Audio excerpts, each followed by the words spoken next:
안녕하세요. 커피웍스 팩토리 이정합니다. 현재 뉴스를 보면 특히 퇴직에 대한 소식이 많이 전해지고 있는데요.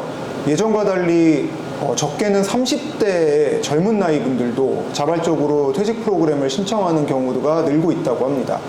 최대한 좋은 조건으로 퇴직한 다음에 개인 사업의 길을 선택하는 분들이 늘어날 것으로 생각됩니다. 기존에는 이런 분들이 가장 많이 선택하는 업종이 온라인 쇼핑몰, 그 다음에 외식업 프랜차이즈 중에서 치킨과 저가 커피, 그 다음에 편의점이었는데요. 현재 온라인 쇼핑몰은 설명할 필요가 없는 극포화 상태입니다. 그리고 치킨과 저가 커피는 사실상 도심권에서는 신규 매장을 오픈할 지역이 없다고 하죠. 편의점은 도시권에서는 사실상 신규 매장 오픈이 중단된 지 오래되었습니다. 그러다 보니까 저희 업계에서는 흔히 개인 매장 또는 개인 카페라고 부르는 단독 매장을 오픈하는 경우가 늘어나고 있습니다. 그래서 오늘은 그 개인 매장 오픈 및 운영에 관한 생생한 경험담을 들려주실 분을 모셨습니다. 이분은 이 시대 그 카페 오픈 운영의 그 산 증인 같은 분입니다. 이분이 인사동에 매장을 오픈하고 난 다음에는 코로나가 터졌고요. 이번에 지금 제가 여기서 영상 촬영을 하고 있는 성수동에 새로운 매장을 오픈을 하시고 난 다음엔 뉴스에서 금리 인상발 그 심각한 경기 침체 이야기가 나오고 있습니다. 세루리안 커피 석주환 대표님입니다.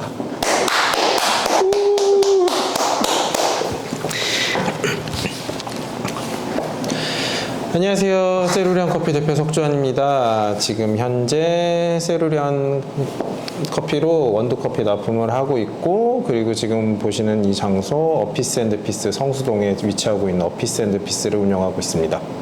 안녕하세요. 안녕하세요. 반갑습니다.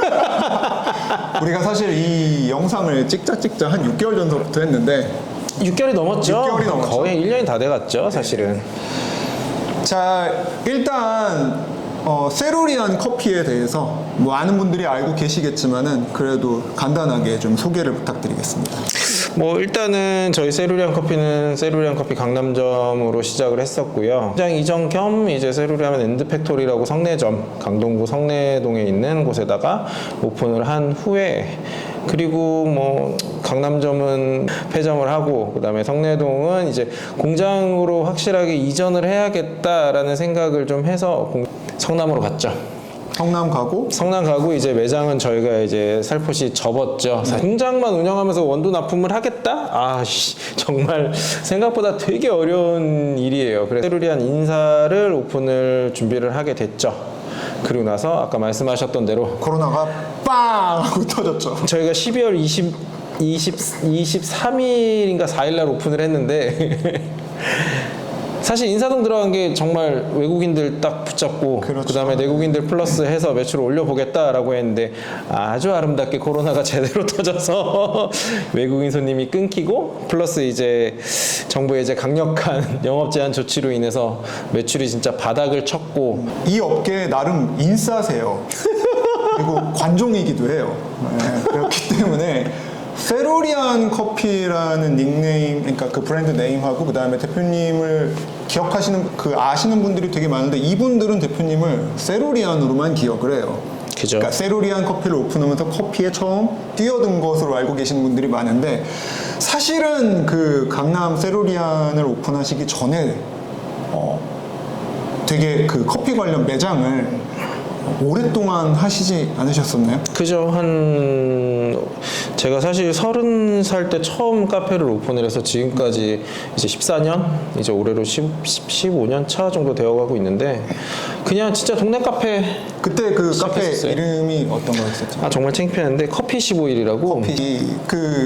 대표님께서 그 커피 151이라는 카페를 시작할 무렵은 사실 지금처럼 카페 시장이 활성화됐던 시기가 아니었었거든요. 그 당시에 카페를 오픈한다라는 거는 좀 특이한 일이었었는데, 어떤 이유로 카페를 카페를 시작하게 되셨나요? 아, 뭐 솔직히 시작은 제가 디자인을 전공을 했다 보니까 원래 디자이너를 되게 하고 싶었는데 카페 차려서 편안하게 커피 마시면서 내가 하고 싶은 디자인을 해야겠다. 그건 뭐 지금도 여전히 하는 그럼요. 생각들을 하고 그러니까 계시죠? 네. 그 잘못이 시작이었죠. 잠실 세내역 지금 현재 거기다가 이제 정말 로스팅을 하고 정말 조그맣게 그때 이제 제가 가란티 1.8, 2kg짜리 네네네. 네, 2kg짜리로 열심히 로스팅을 했었죠. 근데 그때는 되게 시기가 되게 재밌었어요. 그러니까 내가 돈을 더 벌어야 되잖아. 그렇죠. 그럼 뭘 더 할 수 있을까라고 했을 때, 아, 매장을 하나 더 내보자. 그렇게 미아도 오픈을 했고, 생각보다 되게 잘 됐어요, 진짜. 그러면서 미아에다 사실 처음으로 저희가 공장을 만들었어요. 이게 납품을 거기서 이제 처음으로 시작을 했죠. 그때 뭐 한 달에 우리 거 쓰는 것까지 해서 한 200kg 정도? 그러면서 호기롭게 이제 제가 또 강서구 화곡동에다 이제 또 3호점을 딱 오픈을 했죠. 그게 화근이었습니다. 총 매장을 총 매장 3개를 운영을 하고 있었고, 네. 그 세 개 매장의 결말이 어떻게 됐죠? 처참했죠. 미아에 딱 갔는데 미아에서 한창 잘하고 있었는데 갑자기 그 옆에 그 천사들의 그 커피가 딱 생기더라고요. 딱 엔젤리에서 생기고 나니까 미아가 매출이 반토막이 나더라고요. 그러니까 이거는 그들이 잘못했거나가 아니라 100% 내가 잘못한 거야. 그들과 대적할 수 있는 브랜드를 만들 수 없었던 게 내 잘못이었던 거지. 그러고 나서 미아는 그렇게 됐어. 그러고 나서 화곡동도 같이 길 건너에 이제 우리 그 투썸 투썸 들어오고 뭐 이것저것 들어오다 보니까 거기도 매출이 이제 반토막이 나는 거지. 문제점은 하나죠. 이제 누구의 탓도 아니라 내 탓이야. 자, 그러면은 이제 사실은 지금 말씀하신 상황 일반적으로는 좀 좌절을 느낄 수도 있는 상황이고, 왜 내가 했다가 예를 들면 거대 자본이라든가 이런 사람들한테 밀린 거잖아요. 그러면은 보통은 그러니까 같은 일, 그러니까 예를 들면 카페라는 걸 다시 안 하고 싶을 수도 있는데, 그럼에도 불구하고 그러면은 세로리안 커피를 다시 시작하게 된 계기. 저는 확실하게 제가 잘못한 걸 느꼈어요. 근데 결국은 결론은 딱 하나더라고요. 우리 브랜드 자체가 큰 브랜드가, 그러니까 크든 적든이 문제가 아니라 브랜드에 대한 명확하게 우리가 가지고 있는 것들을 어필을 못했던 거나 또는 그걸 마케팅을 제대로 못해서 사람들이 덜 알려졌거나. 네. 근데 알다시피 2010년, 11년 요 사이가 그 얘기 되나? 우리 테일러 커피가 이제 원래 포레스트 커피에서 테일러 커피로 좀 리뉴얼을 하고 그러니까 이제 브랜딩을 새로 하고 국산 스페셜티 커피 업체들의 그렇지. 이제 시작점이었어요. 그렇죠. 네네. 그러면서 이제 알레그리아도 런칭을 하고 약간 뭐 리브레 네네. 그리고 그러면서 약간 그런 브랜드에 내가 말린다는 그러니까 힘이 없다라는 생각을 명확하게 한 거죠, 이제. 그러니까 채이고 나면서 카페쇼를 가보니 그들을 딱 보고 아, 내가 브랜딩을 정말 잘못했구나. 처음에 시작점이 잘못됐구나라고 생각을 한 거죠. 근데 뭐 어쨌거나 시작점은 잘못됐어도 정리하고 잘하면 다시 잘 되지 않을까라는 생각을 했었고, 뭐 그 시절에는 스페셜티를 쓰는 것 자체만으로도 되게 이슈가 되고 막 그런 상황이었으니 스페셜티 커피를 로스팅을 하면서 그리고 그거를 이제 강남역에다가 진짜 사람들이 많은 번화가에서 저렴하게 팔아보자. 그 생각으로 이제 한번 기획을 한 거죠. 네. 강남점은 사실은 흥행에는 성공을 했었어요, 분명히. 그렇죠. 인지도 면에서 확실히 성공을 했죠. 세르리안 커피라는 인지도를 확실하게 각인을 시켰었고, 뭐 그 당시에 이제 그 석 대표님이 가장 하고 싶었던 거는 카페쇼에서 줄 세우기였는데, 이렇게 구석탱이에 한 부스 아무것도 안 차려놓은 거에 딱 머신하고 이렇게 했는데 이렇게 줄 길게 쓴 거에 엄청 흡족해하면서 아, 우리 세루리안이야. 네, 맞습니다. 네, 이렇게 그래서 이제 시건방이 이렇게 하늘을 찌르던 시기였었는데, 그 성내점 2호점은 이제 세루리안 강남 1호점 이거의 성공을 기반으로 이제 또 확장해서 또 다른 모습을 보여주겠다라고 해가지고 그 당시에 이제 성내점 강동구청 뒤편에 이제 오픈을 했었잖아요. 네. 1년 좀 넘고 결국은 이제 강남점을 폐점을 했는데, 아, 그죠. 강남점을 폐점할 수밖에 없었던. 아, 솔직히 월세가 되게 비쌌어요. 그만큼의 힘은 없었어요, 저희가 매출이. 뭐 아무리 싸게 잡아도 기본이 손익분기점이 한 1,500, 1,600인데 이게 확실히 저희가 그러니까 하고도 좀 실수했었던 게 좀 있었지. 그러니까 많이 배웠던 거. 네네네. 그러니까 단순히 음료만 가지고 풀어나가기에는 매출의 한계가 있는 거죠. 근데 사실 브랜드를 키우기에는 정말 좋았던 곳이었다 라고는 하지만 솔직히 매출적인 부분에서는 그렇게 아주 이제 유지를 했을 때 내가 이거를 가지고 갔을 때 얼마만큼 이득을 얻느냐라고 생각을 했을 때는 오히려 판단을 성내 쪽에 조금 집중을 시키자. 실익이 없었다. 네, 실익이 없었다. 1차 목표, 그러니까 세루리안 브랜드라는 거를 알리고 각인시키는 거에는 성공했으니까. 그렇죠. 근데 이제 세루리안 커피가 제 기억에 분명히 출발할 때는 스페셜티 커피라는 타이틀을 브랜드에 같이 달고 있었어요. 그랬는데 그게 어느 순간 성내점 오픈하고 난 다음 무렵 정도였었나요? 그때서부터는 이제 스페셜티 커피라는 거를 떼고 그 세루리안이라는 브랜드만 단독으로 홍보를 했던 걸로 기억을 하는데, 그 당시만 해도 어쨌든 내가 커피 사업을 한다라고 하면은 스페셜티라는 단어를 부각을 시키는 게 일반적인 시절이었었거든요. 근데 왜 그때 스페셜티 커피라는 거를 떼셨는지.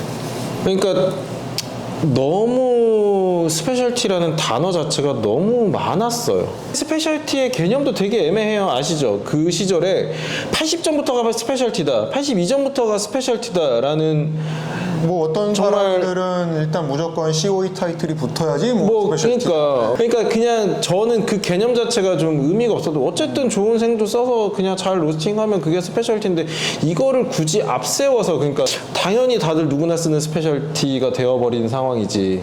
그러니까 그렇죠. 그러다 보니까 이게 굳이 스페셜티라는 걸 쓰는 게 의미가 있나? 라는 생각이 들어서 어느 순간부터 스페셜티라는 말을 좀 지향하게 됐죠. 스페셜티라는 단어를 빼고 난 다음에, 그러니까 붙였을 때랑 떼고 난 다음에 어떤 매출의 변화라든가 뭐 브랜드 아니요, 그런 이미지나 건 그런 없었어요. 차이는 없고. 그 카페쇼 세 번째 나갔을 때인가 코너부스 나갔을 때 한참 이분이 그 전시에 나가는 거에 중독이 돼가지고. 거기다 저 줄 세우는 거 되게 좋아하고 관종이라 일단 줄 세우고 이제 또 단체샷 사진 찍어서 인스타 올리고 막 이런 거 되게 좋아했었어서 근데 진짜 정말 그때가 카페쇼가 진짜 대박이 터졌거든요. 네. 정말 그때 저희 뒷부스가 테일러고 앞부스가 알레그리아였고 진짜 기억나요. 견줄만한 만큼 사람들의 이슈가 주목됐었는데, 그때 저희가 이제 정말 스페셜티를 앞세워서 산미인 원두로 싹 세팅을 했죠. 네네네.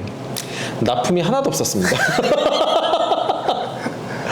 네. 이게 저도 제 유튜브 영상에서도 아마 지난번 영상에 올라갔을 거예요. 슬로우 로스팅이랑 클래식 로스팅 할 때 왜 너는 라이트 로스트를 안 하냐? 돈이 안 된다 해서.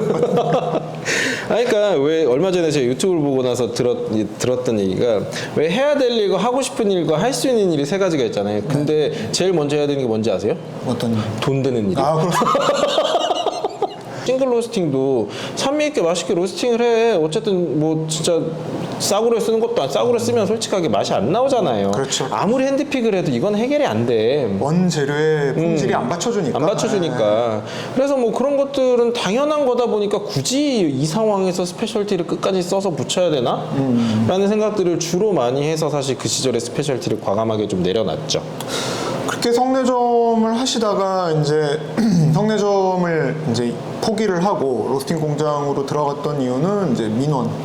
그죠. 네. 언젠가 제가 그 영상에서 얘기하지 않았습니까? 싸우다가 결국은 공무원이 와가지고 쪼았다. 이분 이야기.